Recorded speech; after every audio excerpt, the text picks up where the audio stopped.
The wind came down from the high country like something with teeth. It tore through the pines and scattered snow across the rocks, turning the world into a white howl that swallowed everything. Up here on the Mogollon Rim, where the mountains met the sky and the air thinned to nothing, winter didn't ask permission. It just took what it wanted. Inside the wickiup, Naalnish held her children and waited to die. The shelter was barely more than bent branches and animal hides, patched with whatever she could find. It leaked cold through a dozen gaps. The fire in the center had burned down to coals hours ago, and she had nothing left to feed it. No wood, no dried brush, nothing but the threadbare blanket wrapped around her youngest and the knife at her belt that she prayed she wouldn't have to use. Chi whimpered against her chest. 5 years old, small for his age, ribs you could count through his shirt. His crying had gone soft now, barely a sound. That scared her more than the screaming had. When a child stopped crying from hunger, it meant the body was giving up, saving energy for the final sleep. Kai sat against the far wall with Siki tucked under his arm. 9 years old, and already he had the eyes of someone much older. Eyes that had seen too much. His sister leaned into him, 7 years of bones in silence, her breath coming shallow and quick. They didn't ask for food anymore. They had learned. Naalnish had trained them well. Survival meant silence. Survival meant not wasting energy on wishes that wouldn't come true. But sitting here in the dark, listening to the wind tear at the world outside, she wondered if she had trained them for this, for the slow fade, for the cold that crept in through your skin and wrapped around your heart until you just stopped caring. She thought of her mother, dead 10 years now, buried in red desert earth 200 miles south. Her mother who had taught her the ways of the Chiricahua, the songs and the stories, the knowledge of how to read the land and pull life from stone. But those lessons had been for the desert, for heat and thirst in the patient endurance of the sun. Not this, not snow that fell like a curse and cold that murdered in the night. Naalnish closed her eyes and whispered a prayer in Apache. Not to the white man's God. She had seen what his followers did.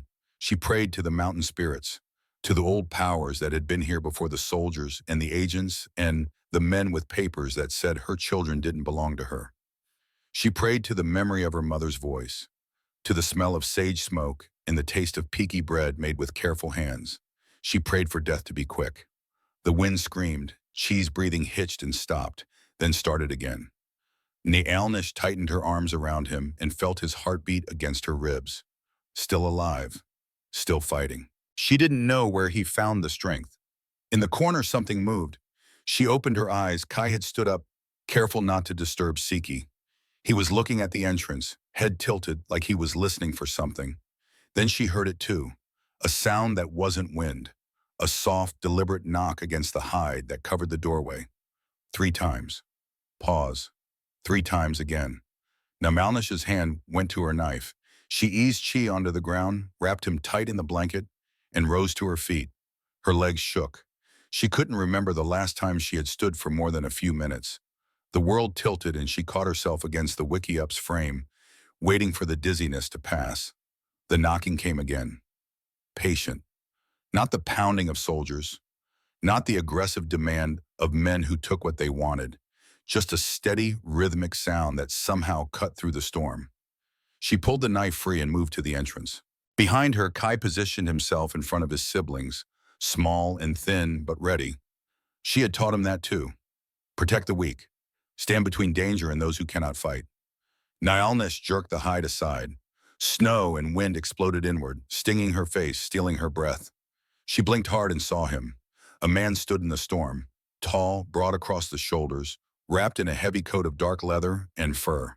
His hat was crusted white with frost.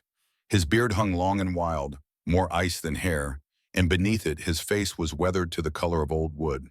Blue eyes stared out from that wilderness of hair and cold, eyes that caught what little light there was and held it. He didn't move, didn't reach for a weapon. Just stood there with his hands at his sides and snow building on his shoulders like he had all the time in the world. Then he spoke. The words came in Apache, rough and accented, but clear enough. I am hungry. The child is crying. Naalnish froze. A white man speaking her language. That was wrong, dangerous. Scouts spoke Apache. Soldiers who hunted her people spoke Apache. Men who smiled before they killed you spoke Apache. But his voice didn't have the edge of a man looking for prey. It had the flat exhaustion of someone who had walked too far in the cold. She kept the knife raised. Her hand trembled, but she didn't lower it. The man looked past her shoulder into the wickiup. His eyes found Chi wrapped on the ground, found Kai standing guard, found Siki curled small and still. Something shifted in his expression. Not pity, something harder than that. Something that looked like old pain, recognizing new pain. He reached for his pack. Nyalnish tensed, blade forward, but he moved slowly, deliberately. He unbuckled the leather straps and pulled the pack around to his front, then opened it with stiff fingers. From inside, he drew a cloth-wrapped bundle. He unwrapped it with care. Smoked venison, dark and glistening. A small sack of cornmeal, a tin cup, a thick wool blanket folded tight. He held them out. His voice came again, this time in English, low and steady as stone. Your boy's been crying for 2 hours. I could hear him from the ridge. Let me feed them. The words hit her like fists. 2 hours. He had been listening for 2 hours before coming down. Had he been deciding? Watching to see if they would die on their own? Or had he been trying to convince himself to walk away? She should have slammed the hide closed, should have told him to leave, should have done anything except what she did. She stepped back. The man entered slowly, ducking beneath the low frame. He was bigger inside the wickiup, too big for the space, and the smell came with him. Leather and smoke and the clean animal scent of someone who lived outside. Not whiskey, not tobacco, not the sour stink of unwashed men who took what they wanted from women who had no choice. He knelt by the fire pit and studied the dying coals. From his pack, he produced kindling, dry and carefully bundled, in a small hatchet. He split the wood with quick, efficient strikes. The sound sharpened the enclosed space and built a pyramid over the coals. Then he struck a match. The flame caught, small at first, just a lick of yellow, but it grew. Heat began to push back against the cold. Nyalnish felt it on her face and almost wept. The man worked without speaking. He took the tin cup and filled it from a canteen, then set it near the fire to warm. He opened the cornmeal and worked it with water and a pinch of salt from a small leather pouch, kneading it into a rough dough. He cut strips of venison and laid them on a flat stone he positioned at the fire's edge. The smell hit her stomach like a blow, rich and real and impossible. Nyalnish's knees gave out. She sat down hard on the packed earth and watched this stranger cook in her home, and her mind couldn't hold on to a single coherent thought. Chi stirred. The warmth and the smell had reached him even through the fog of near death. He turned his head and his eyes opened, cloudy and unfocused. The man looked at him. Then he looked at Nyalnish. He picked up a piece of the cooked venison, blew on it to cool it, and held it out. Not to Nyalnish, to Chi. She understood. Feed the weakest first. A rule older than nations. She nodded. The man moved to Chi and knelt down. He tore the meat into small pieces and offered one. Chi looked at his mother, waited for permission even now, even starving. Nyalnish nodded again, throat too tight to speak. Chi ate. The man fed him slowly, patiently, like he had done this before. Each piece small enough not to choke on. Each bite followed by a sip of warm water. Nyalnish watched her son's face change, watched color seep back into his lips, watched his eyes focus and find the world again. Then the man moved to Siki, then to Kai. He fed them with the same careful attention, and only when all three children had eaten did he turn to Nyalnish. He held out Johnny cakes made from the cornmeal, still hot from the stone. She took one and bit into it before she could think. Salt and fat and the grainy sweetness of corn exploded across her tongue. Her stomach cramped, lurched, then settled. She ate another, and another. The man sat back on his heels and watched the fire. He didn't eat, just watched the flames and let the silence stretch. Finally, Nyalnish found her voice. It came out rough, unused. Why? The man didn't look at her, just kept staring into the fire like it held answers. I had a brother, he said, 5 years younger than me. His name was Samuel. She waited. The man's jaw worked beneath his beard. He was 20 minutes late getting to camp one day. Claim jumpers had been waiting. When I got there, he was still alive. Took him 10 minutes to die. He asked me where I'd been. I've been hearing that question every night for 5 years. Nayalnish studied his profile. The firelight carved shadows into the lines of his face, deep grooves around his eyes and mouth. This was a man who carried his dead with him. She knew the weight of that, knew how it bent your spine and made every step harder. "You cannot save your brother by saving us," she said. The man finally looked at her. His eyes were the color of winter sky, pale and cold and clear. "Maybe not, but I can stop being late." Something in those words hit her chest and stayed there. She understood then. This wasn't charity. This wasn't pity. This was a man trying to outrun his ghost by showing up for someone else's crisis. It wouldn't work. She knew that. You couldn't trade one death for another and call it even. But she also knew the desperate need to try. She nodded once. "What is your name?" "Tobias," he said. "Tobias McKenna. Most folks call me Toby." She hesitated, then offered her own name. "Nalnish." He repeated it carefully, getting the sounds right. Then he asked, "You alone out here?" Her hand drifted toward her knife again. "Yes, my husband is gone." The word she used for gone was the Apache word that meant walking with the dead, but she knew it was a lie. Bidsy wasn't dead. He had just left. Walked away 4 years ago to find free land, to find somewhere the white men's laws didn't reach and never came back. Dead would have been easier. Dead she could honor. Abandonment she just carried like a stone in her gut. Tobias seemed to hear the lie but didn't push. He just nodded. "How long since you ate?" 6 days since meat, 4 since anything. He pulled more venison from his pack and began cooking it.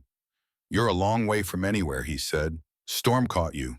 "We ran," she said, then stopped, unsure how much to tell this stranger. But something about the way he had fed her children first, the way he didn't demand answers, made her continue. "We escaped from San Carlos Reservation 2 months ago. They wanted to take my children, send them to the east, to schools that beat the Apache out of them, and replace it with prayers in English and shame." Tobias's hands paused in their work. Then he resumed cooking. "I've heard of those schools," he said quietly. "Devil's work. You were a soldier." It wasn't a question. She could see it in how he moved, how he built the fire, how he had assessed the wiki-up in one glance and known exactly where everyone was positioned. "Scout," he corrected. 3 years working for General Crook, tracking Apache war parties through the mountains. "I quit 2 years back." "Why?" His jaw clenched. "They asked me to lead them to a camp. I told them it was warriors." "It wasn't. They killed them anyway. Women, children, old people. I watched them do it and I didn't stop it because I had orders and I was a good soldier." He looked at her then, and his eyes were empty of everything except old rage. "The next morning I walked away. Haven't worn a uniform since." Nayalnish absorbed this, a killer confessing to killing. But there was something in his voice, in the way his hands shook slightly as he spoke, that told her he hadn't stopped seeing it, hadn't forgiven himself. Good. Men who forgave themselves too easily were the dangerous ones. She pointed at the knife on his belt. "That is Apache." Tobias looked down, then slowly drew the blade and laid it between them. The firelight caught the symbols carved into the handle. Chiricahua markings. Old ones. "A friend gave it to me," Tobias said. "Scout named Taza. We worked together for 2 years. He saved my life once when we got caught in a flash flood. Held on to me for 3 miles down a canyon until we washed up on a sandbar. He died 6 years ago. Pneumonia. Died in my tent with me holding his hand." Tobias touched the knife almost reverently. "Before he died, he told me to keep this. Said one day I'd meet an Apache who needed a friend, and this would prove I knew him. That I knew his people weren't what the soldiers said they were." Naalnish reached out slowly and took the knife. Her fingers traced the carvings. She knew these marks, had seen them before on her uncle's belongings, the uncle who had vanished during the wars and was presumed killed. "Taza," she whispered. "You knew him. He was my mother's brother. We thought he died fighting cavalry near the border." Her voice cracked. "We never found his body." Tobias leaned forward. He spoke of family, a sister, nieces. His greatest regret was not seeing them again before he died. He said his sister made the best peaky bread he ever tasted, and her daughters had her eyes. Tears came then.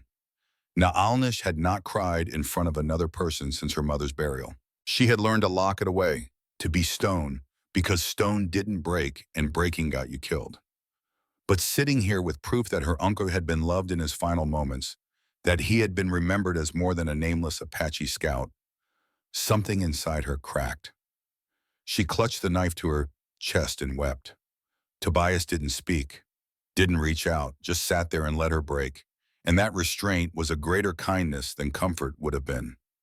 When she could breathe again, she wiped her face with her sleeve and looked at him. "You brought a piece of my uncle home." Tobias nodded slowly. "I'm glad it found its way to you." They sat in silence as the fire burned. Outside, the wind had begun to ease. The worst of the storm was passing, leaving behind a world buried in white and utterly still. She had fallen asleep against Kai's side. Siki dozed with her head on her brother's shoulder. Kai watched Tobias with careful eyes, measuring him, trying to decide if this stranger was a threat or a miracle. Tobias stood and stretched, joints popping. "I should check my horse," he said. Storm likely spooked her. "You have a horse," Nalnish said. "Buckskin mare. Stubborn as hell, but she's gotten me through worse than this. I tied her to a tree about 100 yards down." He looked at Nalnish. "I'll be back."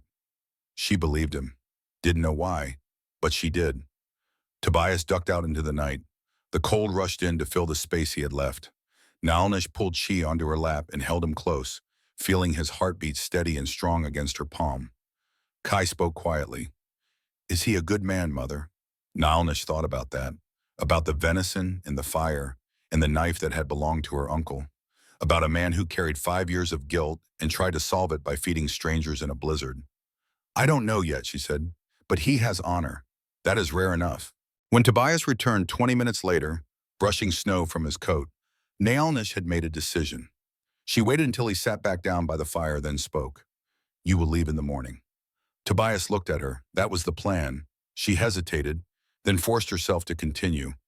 "You said your brother asked where you were, that you have heard that question for 5 years. He nodded, face unreadable. "If you leave us now," Nalnish said carefully, "you will hear my son's voice asking the same question. Where were you when we starved? Where were you when the cold took us?" Tobias went very still. "I do not ask you to stay," she continued. "I am not a woman who begs, but I am a woman who speaks truth. And the truth is we will not survive another week. The snow is too deep. The game has moved to lower ground. My children will die." She met his eyes without flinching. "If you can live with that, then leave in the morning. If you cannot, then stay and help us until spring. When the snow melts and the pass is clear, you can go and never think of us again." Tobias stared into the fire for a long time. The flames reflected in his eyes and made them look molten. When he finally spoke, his voice was rough as gravel. "What are your terms?" "Terms," she repeated. "You're offering me a choice," he said. "That means you've already thought about what happens if I stay. So tell me your terms. What do you expect? What are the rules?" Nalnish felt something loosen in her chest. This man understood negotiation, understood that help without boundaries was just another kind of trap. "If you stay," she said, "you follow my rules. 1. You do not touch me without permission. 2. You teach my son to survive in these mountains, but you teach my daughter too. Not just cooking and sewing, everything. 3. You do not make promises you cannot keep. Apache value honesty more than gold. 4. If I say leave, you leave, no questions." Tobias listened to each point, nodding slowly. When she finished, he added one more. "You teach me your ways. I know mountains. You know desert and survival. We teach each other. Partners, not master and servant." Naalnish studied him. No white man had ever asked to learn from her. They took land, took resources, took children. They didn't ask to be taught. "Agreed," she said. Tobias held out his hand. She looked at it for a moment, then reached across the fire and gripped it. His palm was calloused and warm, scarred from years of hard living. The handshake was brief but firm. When he released her hand, he pulled his pack over and settled against the wall. "I'll take first watch," he said. "Get some sleep." "There is no need to watch," Nalnish said. "The storm has passed, not watching for the storm," Tobias replied. His hand rested casually near the rifle prop beside him. "I'm watching for whatever comes after." Nalnish understood then. He knew she was being hunted. Knew that a woman with 3 children didn't hide in the mountains during winter unless something worse was chasing her, and he had chosen to stand between her and that worst thing. She lay down next to her children and pulled the blanket over them. For the first time in 2 months, she closed her eyes without expecting to die before morning. Across the fire, Tobias sat with his back to the wall and his eyes on the entrance. His hand never moved from the rifle. Outside, in the deep, cold darkness of the Mogollon night, a figure moved through the trees. Thomas Ashwood, Indian police officer and tracker for the San Carlos Reservation, lowered his field glasses and let out a long breath that steamed in the freezing air. He had found her, found Nalnish and her children exactly where Harvey Stern had said she would be, running for the high country, trying to disappear into the wilderness like her ancestors had done. But now there was a complication. A white man with a rifle and the look of someone who knew how to use it. Thomas had seen men like that before. Mountain men, trappers, scouts, men who lived by their own rules and didn't scare easy. This was going to be messy. Thomas backed away from the ridge and made his way through the snow to where his horse waited. He should ride back to San Carlos immediately. Report the location. Let Stern bring his men and settle this. But he didn't mount up. Instead, he stood there in the dark, one hand on his horse's neck, and thought about his daughter, Desba, 8 years old, sick with consumption. The doctors at the reservation clinic said she needed medicine, real medicine from back east, the kind that cost money Thomas didn't have.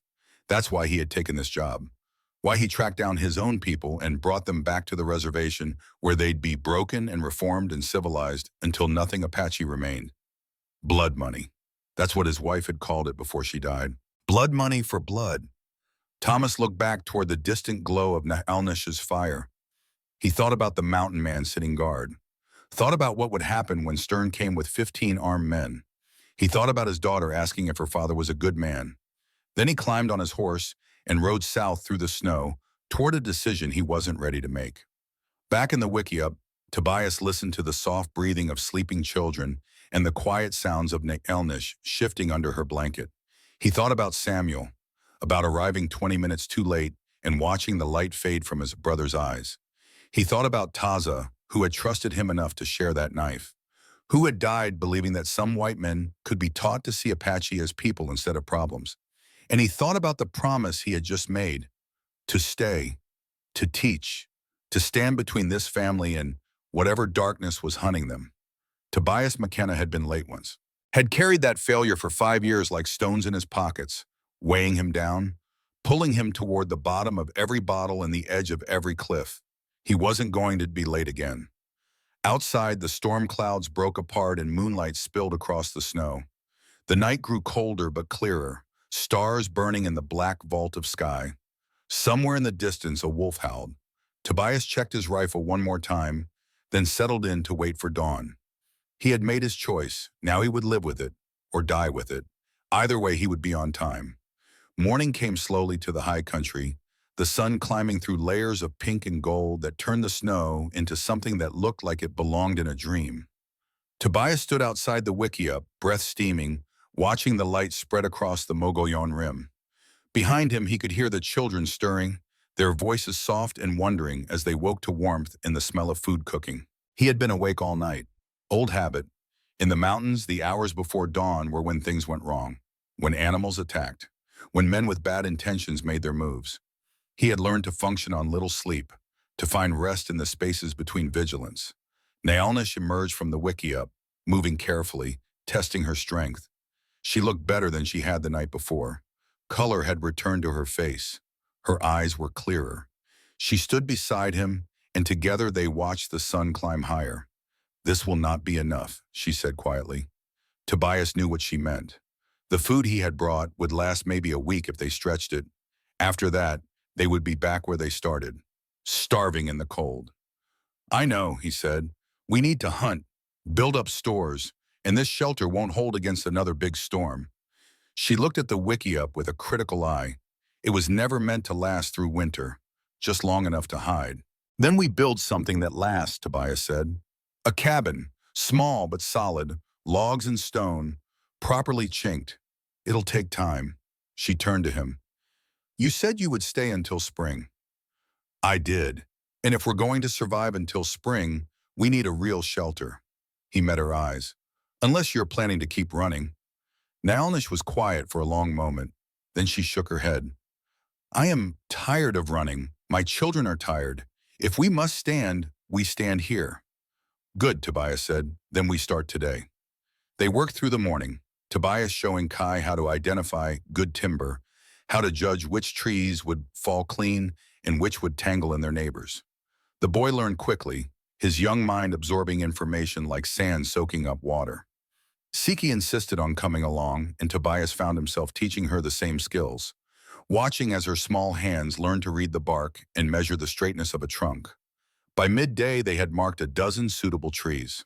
Tobias took the first one down himself, the axe ringing through the cold air, chips flying. Kai watched every stroke, studying the angle and the rhythm. When the tree cracked and began its fall, Tobias called out and they all stepped back, watching it crash through branches and hit the snow with a sound like thunder. They dragged it back to camp together. Tobias in the lead with rope over his shoulder, the children helping where they could. It was slow work, exhausting, but it was work with purpose, and purpose made the difference between surviving and just dying slower. Nalnish had been gathering while they were gone. She returned with her arms full of dried grass and moss, materials for chinking. She also brought something else, a rabbit freshly killed, hanging from her belt. Tobias raised an eyebrow. Thought you said you couldn't hunt in the snow. She smiled slightly. I said game was scarce, not impossible. Apache learned to be patient. We set snares and wait. The rabbit teaches us that stillness is its own kind of movement. That night they ate rabbit stew, the meat tender and rich, flavored with wild onions Nealnish had found buried under the snow.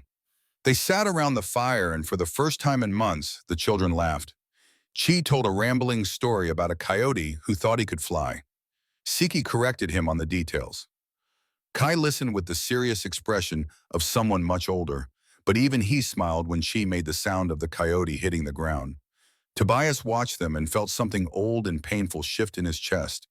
This was what a family looked like, what it sounded like. He had forgotten. After the children fell asleep, Nalnish taught Tobias how to braid grass into rope using a technique her grandmother had taught her. Their hands worked side by side in the firelight, fingers moving in practiced patterns. She corrected his grip once, her touch brief and impersonal, and he adjusted without comment. You learn quickly for a white man, she said. I had a good teacher once, Tobias replied. Old trapper named Jim Bridger. He told me the secret to surviving in the wilderness was shutting your mouth and opening your eyes. Said most men died because they were too busy talking to learn anything. Nayalnish nodded. This is wise. Apache teach children to listen before they speak. The land has much to say if you are quiet enough to hear it. What's it saying now? Tobias asked. She paused, head tilted, listening to something he couldn't quite catch. It says someone is coming. Not tonight, not tomorrow, but soon. It says the men who hunt us have not given up. Tobias felt his jaw tighten. How do you know? I feel it, she said simply. The way you feel weather changing in your bones. They are out there, asking questions, following tracks. They will find us, then we'd better be ready, Tobias said. The days fell into a rhythm. Up before dawn, work until midday, rest briefly, work until dark. They cut trees and stripped the bark. They dug foundation trenches through frozen ground, using fire to soften the earth first. Tobias showed Kai how to notch logs so they fit together tight. Nanalnish showed Siki how to mix clay and moss for chinking, how to test it for the right consistency. Chi, too small for heavy labor, became their scout. He ranged out from camp each day, checking their back trail, looking for signs of strangers. Tobias had taught him what to look for. Boot prints that weren't theirs. Broken branches at horse height. The smell of tobacco smoke on the wind. The boy took to it naturally, moving through the forest quiet as a shadow. 2 weeks after Tobias arrived, They had the frame of a small cabin rising from the snow, 4 walls of stacked logs, a stone fireplace that Tobias built with rocks carried up from a creek bed, a roof frame waiting for Sornto and bark. It wasn't much, but it was solid. It would hold. One afternoon, while Kai and Tobias were fitting a crossbeam, a voice called out from the trees. "Hello, the camp." Tobias had his rifle in his hands before the echo faded. Nayalnish appeared from inside the cabin, knife drawn. Kai grabbed Siki and Shi and pulled them behind the wall. The voice came again, this time in Apache. "I come in peace. I am Neil. I wish to speak." "Show yourself," Nalnish called back. An old man emerged from the tree line, hands raised and empty. He was ancient, bent with years, his hair white as the snow around him. One eye was clouded with blindness. The other was sharp as obsidian. He wore traditional Apache clothing, buckskin and beadwork, and moved with the careful dignity of someone who had earned his years. Nialnish lowered her knife slightly, but didn't sheath it. "Grandfather Neil, I did not know you were alive. I am too stubborn to die," the old man said. He looked at Tobias with his good eye. "And you have found yourself a strange companion, granddaughter." "He saved my children," Nalnish said. Neil studied Tobias for a long moment. "White men do not save Apache children. They take them. This one is different," Nalnish said. "All snakes look different until they bite," Neil replied. But he lowered his hands and walked forward slowly. "May an old man sit by your fire. My bones ache from the cold." Nalnish gestured to the fire pit. "You are welcome, grandfather."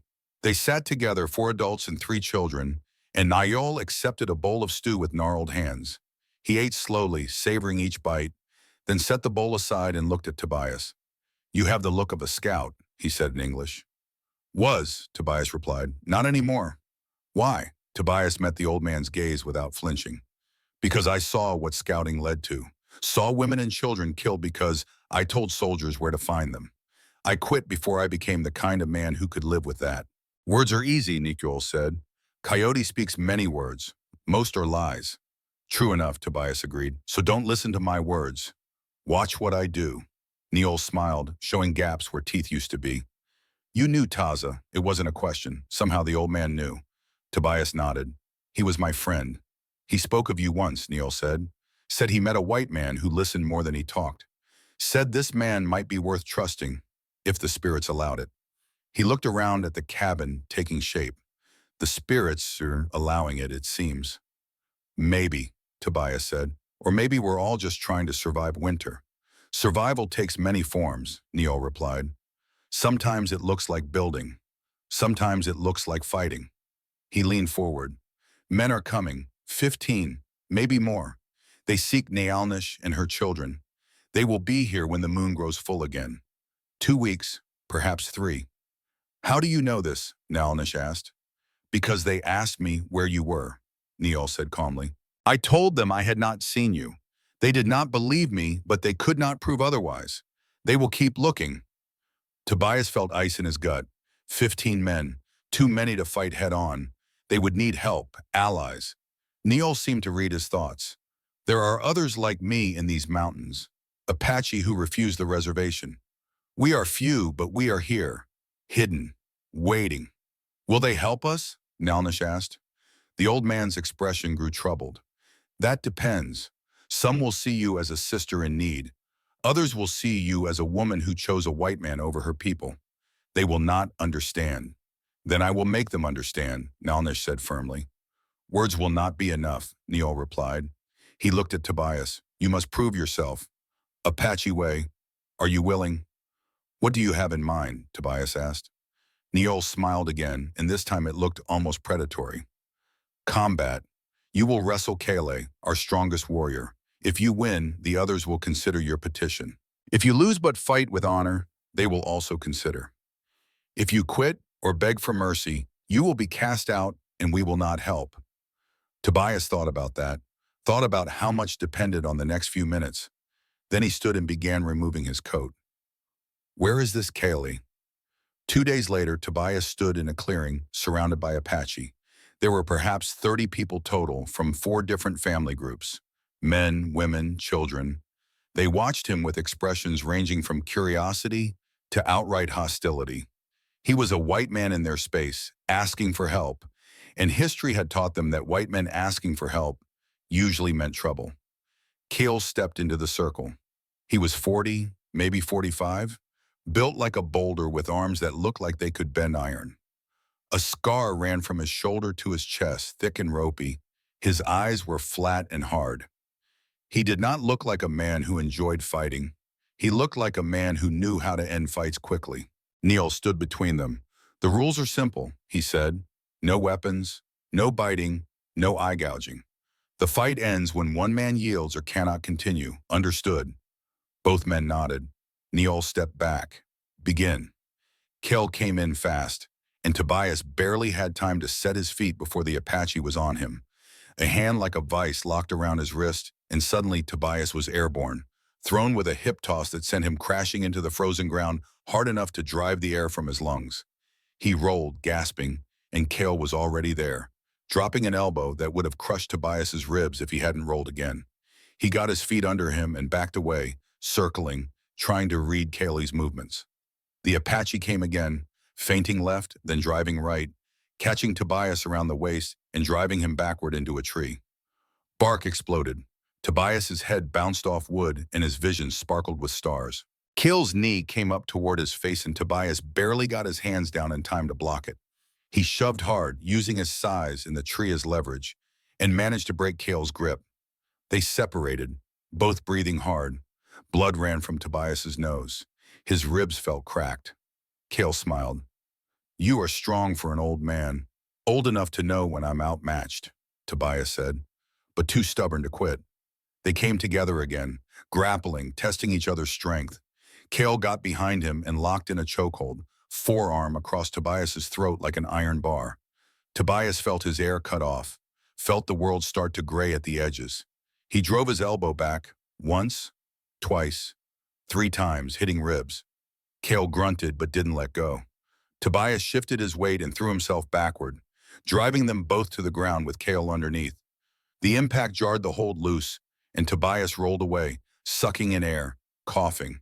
Kale rose slowly, and now he wasn't smiling. He came at Tobias with no more games, just raw power and decades of skill. They traded holds and escapes, each man trying to find the lever that would end it. Tobias got Kale down once but couldn't hold him.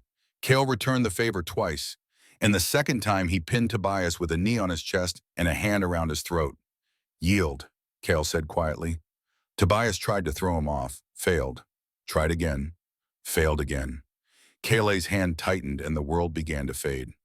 Tobias thought about Samuel, thought about showing up late and watching him die, thought about Nyalnish and her children depending on him to be here, now, on time for once in his life. He got his hand under Kale's knee and pushed. It wasn't enough to move him, but it was enough to show he wasn't done. Kale looked down at him for a long moment. Then he released his grip and stood. "You fought with honor, that is enough," the Apache watching murmured among themselves. Nero stepped forward. "You did not win," he said to Tobias, "but you did not quit. You stood back up every time you fell. This is the Apache way, to endure."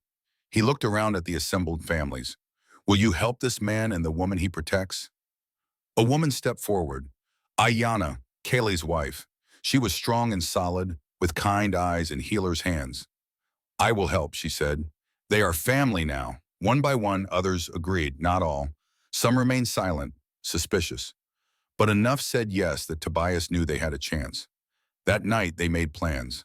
The cabin would be finished within days. After that, they would set traps and prepare defenses. The Apache knew the land better than any soldier or Indian police. They would use that knowledge to their advantage. Kuruk stood at the edge of the gathering, holding his son's hand. Ashki was 6, small and thin, with a cough that rattled in his chest. Consumption, same disease that had killed Kuruk's wife 2 years ago. The boy needed medicine. Real medicine from back east. The kind that cost money. Kuruk watched Tobias being welcomed into the circle and felt something twist in his gut. This white man had earned acceptance in hours through combat and honor.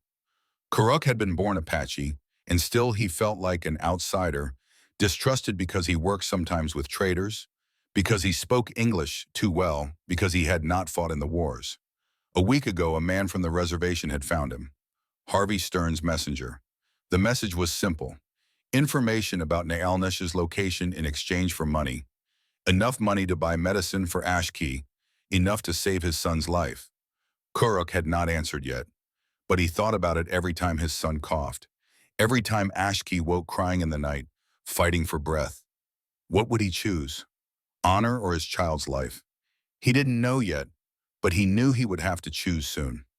The next weeks passed in a blur of preparation. The cabin was completed, solid and weatherproof. Tobias showed the Apache how to build deadfall traps and punji stakes concealed under snow. The Apache taught Tobias how to create false trails and use the terrain for ambush. Kai grew stronger, his young body hardening with the work. He followed Tobias everywhere, learning to shoot, to track, to think like a hunter and a warrior. But he also spent time with Kel, learning the Apache way of moving through the forest, the patience required for stalking game. Siki learned healing from Ayana, how to brew tea from pine needles to prevent scurvy, how to make poultices for wounds, how to set a broken bone. She had gentle hands but a fierce mind, asking questions that made even Ayana pause and think. Chi attached himself to Tobias like a shadow. The boy rarely spoke, but he watched everything, absorbing lessons without needing them explained. One morning he called Tobias' father in Apache. Tobias didn't correct him. Nalnish watched all of this with complicated emotions. Her children were healing, growing stronger, learning skills that might keep them alive. But they were also growing attached to this white man who would leave in the spring. What would happen then? Would they break again and when he left? One night after the children were asleep, she and Tobias sat outside the cabin. The stars were brilliant, cold, and clear. The kind of night where you could see your breath, but the beauty made the cold worthwhile. They will miss you when you leave, she said quietly. Tobias was quiet for a long time. Then who says I'm leaving? Naalnish looked at him sharply. You said until spring. I said I'd stay through winter, help you survive until spring. He met her eyes. Never said I'd leave when the snow melted. Something fluttered in Naalnish's chest, a feeling she had thought dead. Hope. Dangerous hope. You would stay, if you'd have me, Tobias said simply. I've been alone 5 years. Turns out I don't much like it. And these kids need someone. You need someone, he paused. And I need this. Need to be part of something that isn't about running from ghosts. Naalnish reached out slowly and took his hand. His fingers closed around hers, warm and rough and steady. If you stay, she said, you stay as family. Not guest, not helper. Family. I can do that, Tobias said. They sat in the silence, hands linked, and watched the stars wheel overhead. Neither of them saw the figure moving through the trees below the ridge. Thomas Ashwood, Indian police, tracking them again. But this time he had come for a different reason. The story paused there in Tobias's memory. He was 82 now, sitting in the cabin in 1923, and Kai had stepped outside to tend the horses. Tobias stood slowly, joints protesting, and walked to the door. Kai, he called, walk with me. They climbed the ridge together, Tobias leaning on his grandson's arm when the slope grew steep. At the top, 2 graves sat side by side beneath the aspens, simple stone markers carved with both Apache symbols and English words. Tobias knelt carefully and placed wildflowers on Naalnish's grave, the same kind he had picked for her that first spring. You miss her every day, don't you? Kai said. Every breath, Tobias replied. Every heartbeat. He saw her again as she had been in those final days. 72 years old, silver-haired but still fierce-eyed, lying in their bed with their children and grandchildren gathered around. She had taken his hand and whispered, you kept your promise. You stayed. Where else would I be, he had said, throat tight. With Samuel, in the sky country. I'll see him when it's time, but not before you. I won't be late for you. She had smiled. Stubborn mountain man. Those were her last words. She died that night in 1919, peaceful in his arms, home on the land they had fought for. Tobias touched the stone marker now, 4 years later. I'll be with you soon, my love. Kai helped him stand. Let's go back. Grandfather, finish the story. They walked down the ridge together. The sun was lowering, painting the sky gold. Inside the cabin, Tobias settled back into his chair. "Where was I?" he said. "Thomas had just warned you about Stern," Kai replied. Tobias nodded. "Right, the betrayal was coming. We just didn't know from where." Thomas approached the cabin slowly, hands raised and visible. Tobias had his rifle up and aimed before Thomas cleared the tree line. "Hold your fire," Thomas called. "I'm here to talk." "You're here to scout for Stern," Tobias replied coldly. Thomas stopped walking. "That's what I'm supposed to be doing, but that's not why I'm here tonight." Naomish appeared beside Tobias, her presence solid and ready. "Thomas Ashwood, I know you. You worked with my cousin before the reservation." Thomas nodded. "I remember him. Good man. Died of fever 3 winters ago." "He died of despair," Naomish corrected. "The reservation killed him as surely as any bullet. And now you helped send more to that place." Thomas flinched, but didn't deny it. "I have a daughter, Desba, 8 years old. She has consumption. The doctors say she needs medicine I can't afford. Stern pays me to track. That money buys medicine." "Blood money," Nalnish said. Thomas's jaw clenched. "Yes, blood money. But it's my daughter's life. You would do the same." "Perhaps," Nalnish said, "but that does not make it right." "I know," Thomas said. His voice cracked slightly. "I know it's not right, but I don't know what else to do." Tobias lowered the rifle slightly. "Why are you here, Ashwood?" Thomas reached slowly into his coat and pulled out a photograph. A young girl with dark eyes and a shy smile. He held it out. "Because Taza was my friend too. He told me once that if I ever met a man named Tobias McKenna, I should trust him with my life." Tobias took the photograph, studied it. "This is your daughter." "Yes." Thomas swallowed hard. "Stern is coming, 15 men, maybe 18. They'll be here in 5 days. They plan to attack at dawn, burn you out if you won't surrender." "We know," Tobias said. "We're preparing." "You can't fight that many," Thomas said. "But you can prepare a trap. I can help you. Feed them false information. Lead them where you want them." "Why would you do that?" Nalnish asked. "Because my daughter prayed last night," Thomas said. "She prayed that her father would be a good man, and I want that prayer to be answered, even if it cost me everything." Tobias studied Thomas for a long moment, then looked at Nalnish. She met his eyes and something passed between them. "A decision. We will need proof you mean what you say," Nalnish said. Thomas nodded. "Tell me what you need." Over the next days, they planned. Thomas would return to Stern with information. The old WikiUp site. He would say Naalnish had maybe 20 Apache warriors with her, make Stern think he needed to move fast before they relocated. Lead them into prepared ground where the Apache controlled the terrain. It was risky. If Thomas betrayed them, they would be walking into a slaughter. But Tobias looked at the photograph of Thomas's daughter and remembered his own brother. Remembered how far a man would go for family. Trust had to start somewhere. On the 4th night, Kuruk made his choice. He slipped away from camp and rode south through the darkness, toward the meeting point Stern's messenger had described. His son was coughing blood now. There was no more time. But as he rode, Kale followed, silent as death. When Kuruk reached the trading post and met with Stern's man, Kale watched from the shadows and saw everything. Kuruk returned to camp before dawn, thinking he had been unseen. He climbed back into his bedroll next to his sleeping son and stared at the stars through gaps in the shelter. Tomorrow, Stern would know exactly where they were. Tomorrow, the trap would be set, but not the trap Tobias planned, the trap that would destroy them all. Kale waited until Kuruk was asleep, then moved to wake Neol. The old man listened, his face grave, then called for Tobias and Naalnish. They gathered in the darkness, speaking in whispers. "Kuruk has betrayed us," Kale said. "I saw him meet with Stern's man. He sold our location." Tobias felt his world tilt. "How long do we have?" "They come tomorrow at dawn," Kale said. "All of this, the planning, the traps, it means nothing now. They know where we are." "Then we move," Nalnish said.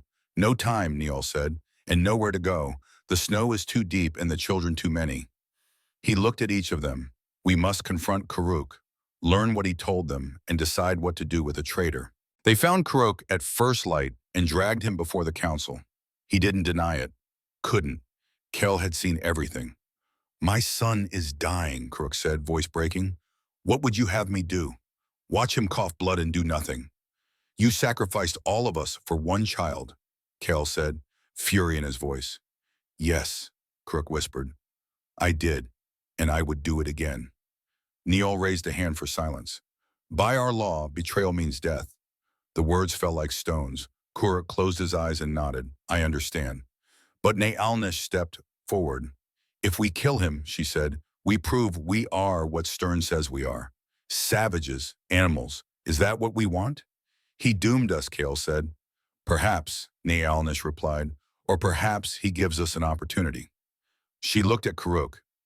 You told Stern where we are, but did you tell him about the traps, the defenses? Karuk shook his head. Only the location. Then you will go back, Nalnish said. You will tell Stern we moved. Lead him to the old Wiki-Up site where our traps wait. If you do this, and we survive, you may return to your son. If you refuse, we send you to Stern in chains, and your son never knows if you died a coward or a hero. Kuruk looked at her with something like hope struggling against despair. You would give me a chance to fix this. One chance, Tobias said. Blow it, and we're done trusting. But right now, we need every advantage we can get. Kuruk nodded slowly. I will do it. I will lead them into your trap. But deep inside, he wondered if he had the strength to betray Stern after betraying his own people. And he wondered what kind of man he would be when this was over, if he was over. The choice between honor and survival had seemed so clear. Now it just felt like drowning in mud. Thomas returned the next night with news. Stern had bought Kuruk's story. They were coming to the old Wiki-Up at dawn. 18 men total. They believed they had the element of surprise. Then let's give them a surprise they'll never forget, Tobias said. They moved through the night, positioning themselves. The old Wiki-Up sat in a small valley, ringed by rocks and trees. Perfect killing ground if you knew how to use it. The Apache knew. As the sun began to lighten the eastern sky, Tobias crouched behind a deadfall and checked his rifle one more time. Around him, hidden in the snow and rocks, 15 Apache warriors waited. Not enough to win a straight fight, but enough if the trap worked. He thought about Samuel, thought about being on time, thought about the promise he had made to protect Naalnish and her children. This was it, the moment where everything either worked or fell apart. Tobias closed his eyes briefly, breathed deep, and waited for the sound of horses. The sun rose, and with it came thunder. The horses came with the dawn, their breath steaming in the frozen air, hooves crunching through snow that had crusted overnight. 18 men riding in a loose column, confident and careless, believing they held every advantage. Harvey Stern rode at the front, a thick man in a brown coat too fine for the country, his face red from cold and exertion. Behind him came the Indian police, 5 of them including Thomas Ashwood. Then the bounty hunters, hard men with harder eyes, rifles across their saddles. And at the rear, 3 more agents from the Bureau of Indian Affairs, carrying papers that said they had the law on their side. Tobias watched them approach from his position on the ridge. Every muscle in his body was coiled tight, ready. Below, hidden in rocks and behind deadfalls, the Apache warriors waited, invisible, patient, predators watching prey walk into the killing ground. Stern raised his hand and the column stopped. He stood in his stirrups, surveying the valley. The old Wiki-Up sat exactly where Karuk had said it would be, looking abandoned, but recently used. Smoke stains on the hide covering, tracks in the snow around it. Something's wrong, Stern said, his voice carried in the cold air. Too quiet. One of the bounty hunters, a scarred man named Pike, spat tobacco juice into the snow. Maybe they're still sleeping. Indians are lazy. Thomas Ashwood felt his jaw clench, but said nothing. He sat his horse and kept his face neutral, even as his heart hammered against his ribs. The trap was set. Now it just needed to be sprung. Stern gestured to Thomas. You and 3 men check the perimeter. Make sure we're not walking into an ambush. Thomas nodded and selected 3 Indian police to go with him. They split off from the main group, riding slowly around the valley's edge. Thomas made a show of studying the ground, the trees, anything that might hide danger. What he was actually doing was looking for the traps Tobias had set, finding them, and steering his men away. Clear on the north side, he called back. Stern still looked uneasy. He had not survived 15 years as an Indian agent by being stupid. The man was cruel and corrupt, but he understood caution. Pike, take 4 men and search that wiki up. If anyone's inside, bring them out. If they resist, shoot them. Pike grinned and kicked his horse forward. 4 men followed him down the slope toward the wiki up. They rode past the first deadfall trap without seeing it, past the concealed punji stakes, past the positions where Apache warriors lay hidden under snow-covered hides. Tobias watched them come and silently willed them to keep moving. A few more yards. Just a few more. Pike reached the wiki up and dismounted. He drew his pistol and approached the entrance, then tore the hide covering aside with his free hand. The interior was empty. He turned back to Stern and shook his head. "Nobody home," Pike called. That's when Thomas made his move. He drew his pistol and fired 3 shots into the air. The signal, the warning, the point of no return. "Trap!" Thomas shouted. "It's a trap! Get out!" Everything happened at once. Stern's men scattered, horses rearing and bolting. The Apache rose from their positions like ghosts materializing from snow. Rifles coming up. Cale fired first, his shot taking Pike in the leg, dropping him screaming to the ground. Other shots followed, a ragged volley that sent Stern's men diving for cover. But they were experienced fighters, these bounty hunters and agents. They recovered quickly, finding rocks and trees, returning fire. Bullets whined through the air. One of the Apache warriors grunted and fell back, blood spreading across his shoulder. Another shot shattered a branch above Tobias's head, showering him with splinters. Tobias sighted carefully and squeezed the trigger. His shot took a bounty hunter in the arm, spinning the man around. Not a kill shot. Tobias was aiming to disable, not murder. There had been enough killing in his life. He was done with it if he could be. The fight became chaos. Men shouting, guns roaring. The smell of powder smoke sharpened the cold air. One of Stern's horses broke free and bolted through the valley, reins trailing. A bounty hunter tried to run and stepped directly into a punji stake. His scream cut through the gunfire like a knife. Cale moved like water through the rocks, firing and moving, never staying in one place. He put another round into Pike, this time in the shoulder, and the bounty hunter stopped trying to fight and started trying to crawl away. Ayana, positioned further back with the women and children, already had bandages ready. She would tend the wounded on both sides. That was her way. Healing didn't ask which side you fought for. Thomas turned his gun on his fellow Indian police. He didn't shoot them, couldn't bring himself to kill men he had ridden with. But he fired close enough to make them dive for cover, close enough to make them understand he had chosen a side and it wasn't theirs. One of the agents raised his rifle toward Thomas. Tobias saw it happening and shifted his aim, squeezing off a shot that knocked the rifle from the man's hands. The agent yelped and scrambled backward, nursing broken fingers. Stern had taken cover behind a boulder, his face purple with rage. He screamed orders that nobody followed. His carefully planned raid had turned into a nightmare. And the worst part was, he didn't understand how. The intelligence had been good. Kuruk had given them the exact location. But somehow the Apache had known. Somehow they had turned his ambush into theirs. Then Kuruk appeared. He came from the trees on the south side, running hard, and threw himself into the fight. But not on Stern's side. He fired 3 shots at the bounty hunters, missing all of them but making them flinch and duck. Then he turned and ran toward the Apache positions. "Traitor," Stern howled. "You double-crossing savage." Kuruk didn't look back. He reached Cale's position and dropped into cover, breathing hard, eyes wild. "I led them here," he gasped, "just like you asked. Did I do right?" Cale looked at him for a long moment. Then he handed Kuruk a rifle. "Prove it now." The fight went on for 20 minutes that felt like hours. Stern's men were pinned down, unable to advance or retreat without exposing themselves to fire from the ridges. 3 of them were wounded badly enough they had stopped fighting. Pike was unconscious from blood loss. The others were running low on ammunition and courage.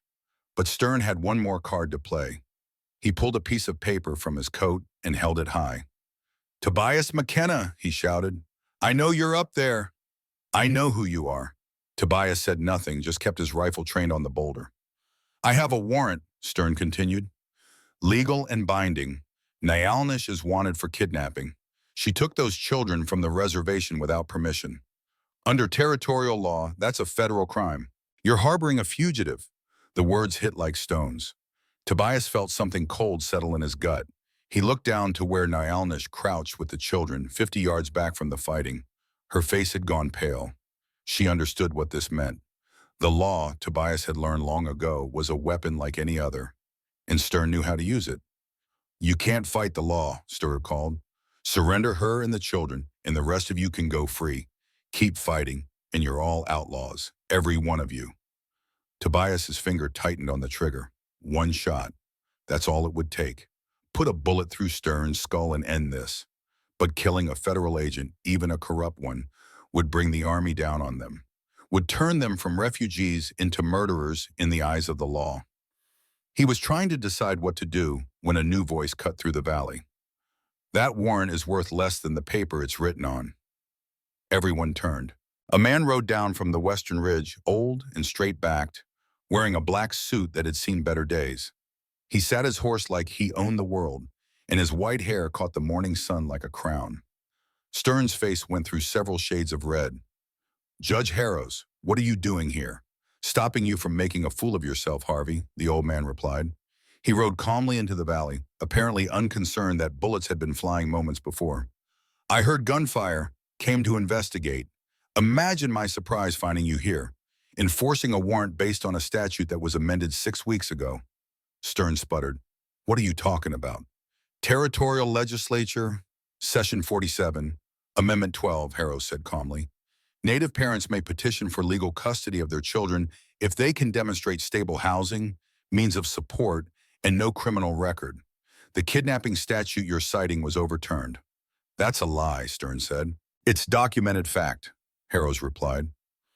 He reached into his saddlebag and pulled out a leather-bound book. Territorial Law Compendium, updated monthly, page 147. Would you like me to read it to you? Stern's mouth worked, but no sound came out. Harrows looked around the valley, his gaze taking in the wounded men, the Apache fighters, the chaos. This woman, he pointed at Nyalnish, has claim to 160 acres of unclaimed territory under the Homestead Act. She has a dwelling. He gestured at the cabin visible on the ridge. She has means of support. She has no criminal record. Your warrant is void. But she's Apache, Stern said. Indians can't own land. Apache are territorial citizens as of the Treaty of 1872, Harrows said. They have the same rights as any other citizen, including the right to homestead, including the right to raise their own children. He leaned forward in his saddle. You've been profiting from those ration contracts, haven't you, Harvey? Fewer Indians on the reservation means less government money, and you've been skimming the difference. I've seen the books. Stern went very still. That's slander. It's truth. And if you push this any further, I ride to Tucson and present those books to the U.S. Marshal. Your choice, Orban. The silence stretched. Stern looked at his wounded men, his exhausted fighters, the Apache positions surrounding him. He looked at Thomas Ashwood, who had betrayed him, at Karuk, who had betrayed him twice, at Judge Harrows, who held his future in a ledger book somewhere. He had lost, and he knew it. Stand down, Stern said finally, his voice thick with defeat. The bounty hunters looked at each other, then lowered their weapons. The Indian police did the same. The fight was over. Tobias stood slowly from his position, rifle still ready, but pointed at the ground. Around the valley, Apache warriors emerged from cover. They had won, but it didn't feel like victory. It felt like survival. Just another day of not dying. Kale and 2 other warriors went down to collect the wounded. Ayanna followed with her medicine bag, already assessing who needed help first. She knelt beside Pike, the bounty hunter who had been shot twice, and began cutting away his bloody shirt. He tried to push her away. Easy, she said. I'm helping. You're Apache, he said through gritted teeth. And you're bleeding, she replied. Unless you want to die, die. Shut up and let me work. Tobias made his way down to where Stern sat fuming behind his boulder. The Indian agent looked up as Tobias's shadow fell across him. This isn't over, Stern said. Yes, it is, Tobias replied. You are going to ride back to San Carlos. You're going to file a report saying you found no trace of Nyalnish or her children. You're going to forget this place exists, or what? Stern sneered. Or I make sure everyone knows what you really are, Tobias said quietly. Not just the ration fraud, everything. The women you've abused, the families you've torn apart, the children who died in your care because you sold their medicine for profit. All of it. Stern's face went from red to white. You can't prove any of that. Maybe not in court, Tobias agreed. But I don't need a court. I just need the right newspapers, the right politicians, the right people asking the right questions. Your career ends either one. Question is whether it ends with you in prison or just disgraced. Stern stood shakily. His hands were trembling. You'll regret this. I've regretted lots of things, Tobias said. This won't be one of them. Stern gathered his men and left, a ragged column of defeated men and wounded horses. Thomas Ashwood watched them go, then turned to Tobias. I should go with them, Thomas said. Face whatever comes. No, Tobias said. He pulled out the photograph Thomas had given him, the picture of Desba. You should go home to your daughter. Tell her you did the right thing. They'll come for me eventually, Thomas said. Maybe, Tobias agreed, but not today. And tomorrow you can worry about tomorrow. Thomas took the photograph with shaking hands. Thank you, he whispered. Thank your daughter, Tobias said. She's the one who prayed for you to be good. You just answered her prayer. Thomas rode away alone, heading south toward San Carlos and whatever waited there. Tobias watched him go and hoped the man found some kind of peace, or at least the strength to keep trying. Kuruk approached slowly, his son, Ashki, clinging to his hand. The boy's cough had worsened during the fighting, each breath rattling in his small chest. Kuruk's eyes were red, whether from smoke or tears, Tobias couldn't tell. I betrayed you, Kuruk said simply. Then I tried to make it right. I don't know if that's enough. It's enough that you tried, Nelnish said. She had come down from the ridge with the children. Kai, Siki, and she stayed close to her sides, their eyes wide as they took in the aftermath of the battle.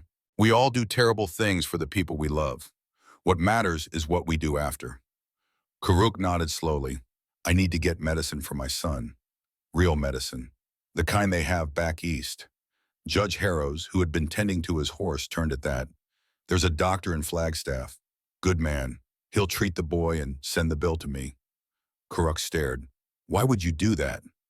Because I'm tired of watching children die from diseases we know how to cure, Harrows said. And because you fought today. That counts for something. Kuruk's knees buckled. He knelt in the snow and wept, his son patting his head with small, confused hands. When he could speak again, he looked up at Tobias and Naelnish. I will repay this, somehow. I will just raise your son well, Naelnish said. That's payment enough. Over the next days, they buried the dead. One Apache warrior had died in the fighting, an older man named Chato. They laid him to rest according to tradition, Naol speaking the old prayers while the community gathered around. They also buried 2 of Stern's men who had died from their wounds. Ayana had tried to save them, but the damage was too great. Tobias stood at those graves too, hat in his hands, and thought about the waste of it all.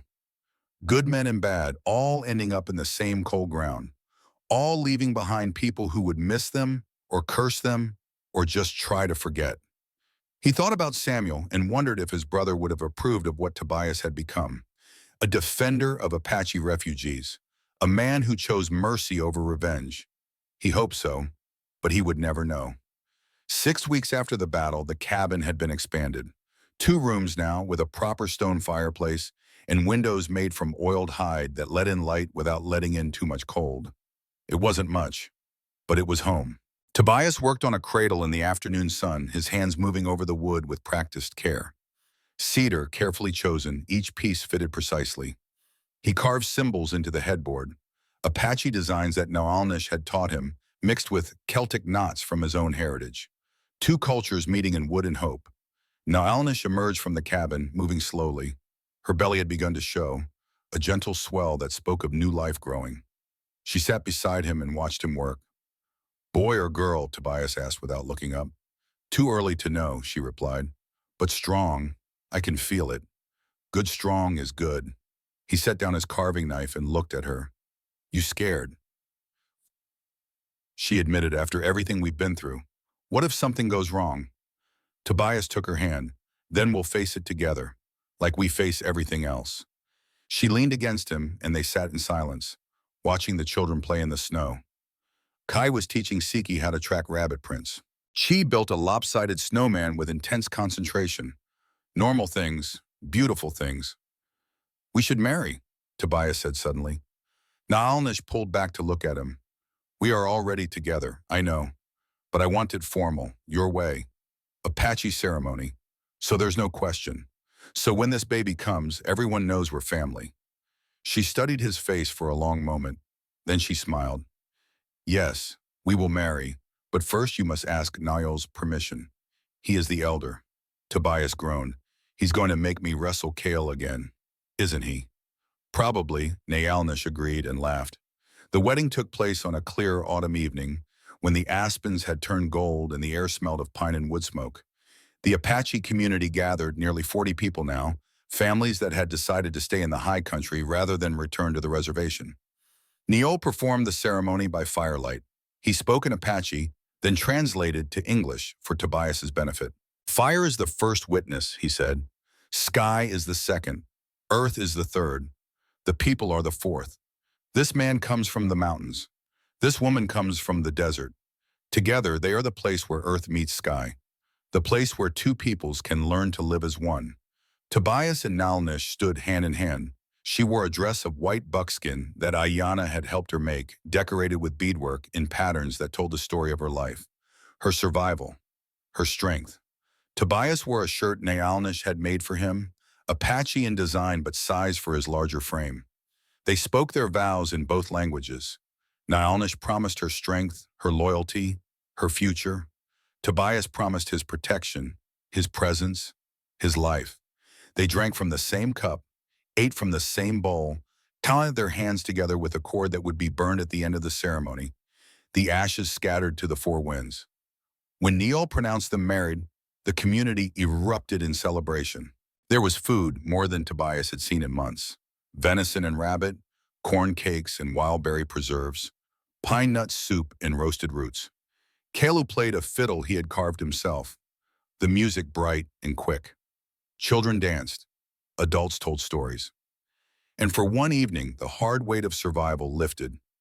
Tobias sat with Naalnish, watching it all, and felt something he hadn't felt in years. Peace, not the absence of trouble, but the presence of something worth protecting. Kai approached them, solemn and serious. He held out a knife, one he had made himself under Kaylee's guidance.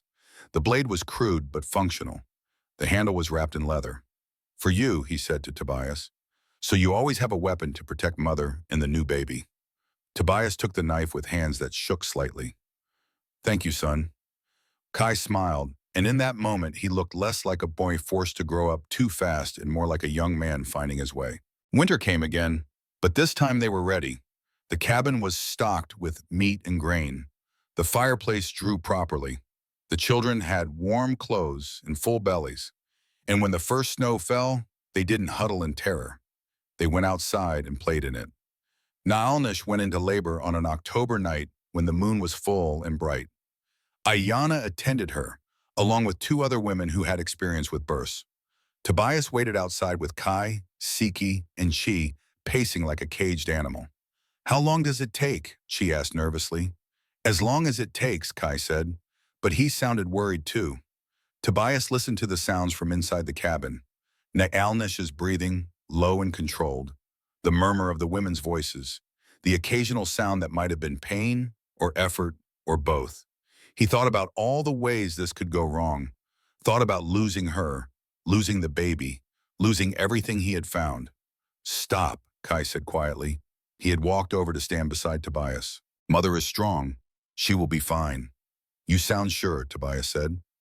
I am, Kai replied, because she has you now, and you don't let bad things happen to people you love. Tobias looked down at the boy and saw absolute faith in those young eyes. It was humbling and terrifying in equal measure. The night wore on, stars wheeled overhead. Tobias prayed to gods he wasn't sure existed, making promises he might not be able to keep. Just let them live. Both of them. Please. Then cutting through the cold autumn air, a sound, a baby crying. Tobias's heart stopped, then started again, hammering. Ayana emerged from the cabin, smiling, tired, and said the words that would change his life forever. a daughter, healthy, strong lungs, mother as well. Tobias stumbled inside. Nayalnish lay on the bed, exhausted but radiant, holding a tiny bundle. The baby was brown-skinned with a shock of black hair and eyes that seemed too large for her small face. She looked at Tobias with those eyes, unfocused but aware, and he felt his world shift. He knelt beside the bed, afraid to touch, afraid to break this fragile, perfect moment. Her name will be Shandine, Nalnish said softly. Sunlight, because she is the light that came after our darkness. Tobias reached out with one finger and the baby grasped it with a tiny hand. The grip was surprisingly strong. He laughed, a sound halfway between joy and tears. Hello, little sunlight, he whispered. I'm your father. I've been waiting for you. The baby made a small sound, and Tobias understood in that moment why men fought and died and sacrificed everything. For this, for the chance to hold something pure and new and full of possibility, for the chance to be present, to be on time. The years turned like pages in a book, each one bringing change. Kai grew tall and strong, learning both the Apache way and the mountain man's craft. He became a guide, sought after by travelers who needed to cross the territory safely. He married a young woman from Kelly's family and built his own cabin 2 miles from Tobias and Nalnish. Siki became a healer like Ayana, her knowledge sought by both Apache and white settlers. She had a gift for languages and served as translator when conflicts arose, helping bridge the gap between peoples. Chi remained shy and quiet, but he developed a talent for carving. He made toys for children, tools for adults, and art that people traveled miles to see. Shandine grew up wild and loved, a child of two worlds who belonged fully to both. She had her mother's eyes and her father's stubbornness, and by the time she was 10, she could outshoot, outtrack, and outthink most adults. The community in the high country grew. Not large, never large enough to attract unwanted attention, but enough. Families who wanted to live free, to raise their children in the old ways mixed with the new, to prove that different peoples could share the land without one destroying the other. Tobias aged, his beard went white, his joints ached in the cold.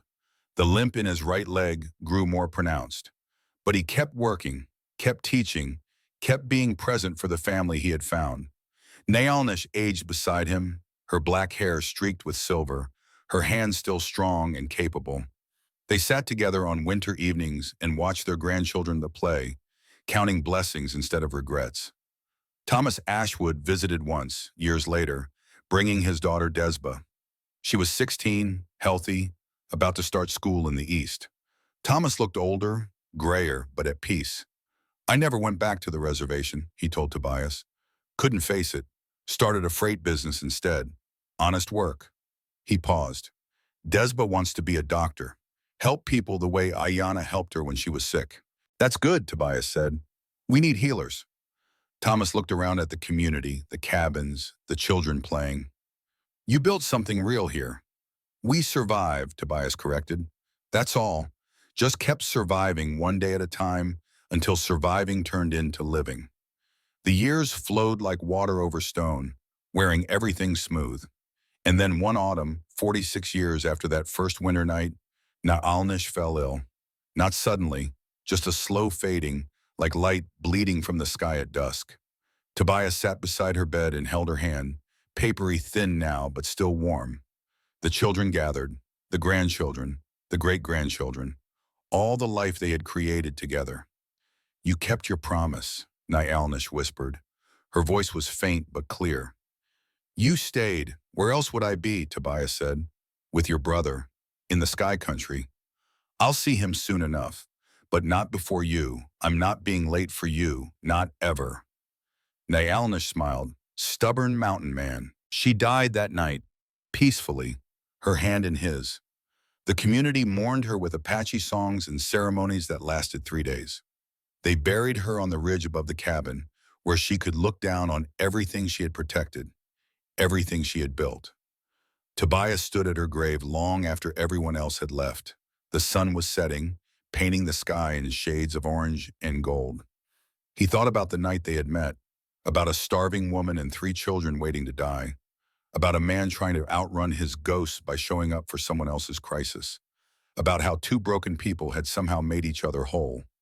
"Thank you," he said to the grave, "for everything, for trusting me, for teaching me, for loving me. I was lost before I found you." The wind sighed through the pines, and in it he heard her voice. Or maybe he just imagined it, but it said what she had always said. "You were never lost. Just early for once." He smiled through his tears. 4 years later, in the autumn of 1923, Tobias sat in the old cabin. It had been expanded many times over the decades, rooms added for growing families, but the original structure remained at the heart of it. The fireplace he had built with his own hands, the beams he had hewn from trees in that first desperate winter. Kai sat with him, grown into a man of 56, weathered and strong. They had ridden up together from Flagstaff, where Kai now lived with his family. A last visit, a final goodbye. "Tell me again," Kai said. "How have you and Mother met?" Tobias looked at his son, this man he had raised but not created, and smiled. "It started with crying," he said. "Your brother Chi crying from hunger in a blizzard that should have killed us all." He told the story as he had told it 100 times before, but this time felt different, final, like sealing a book that would not be opened again. When he finished, the sun was setting.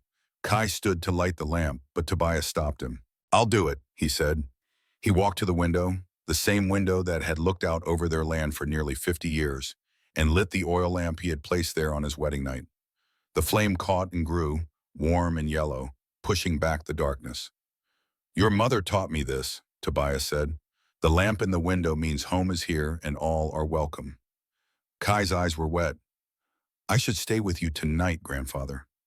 "No," Tobias said gently. "I want to be alone, want to sit with the memories." He hugged Kai, feeling how tall and strong his son had grown. "I'm proud of you. Your mother was proud of you. You've lived a good life." "Because you taught me how," Kai said. "We taught each other," Tobias replied. "That's how family works." Kai left as the stars began to appear.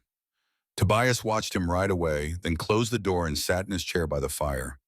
The chair he had made all those years ago, worn smooth by decades of use. He thought about Samuel and Naalnish, the two people who had shaped his life through their absence and their presence.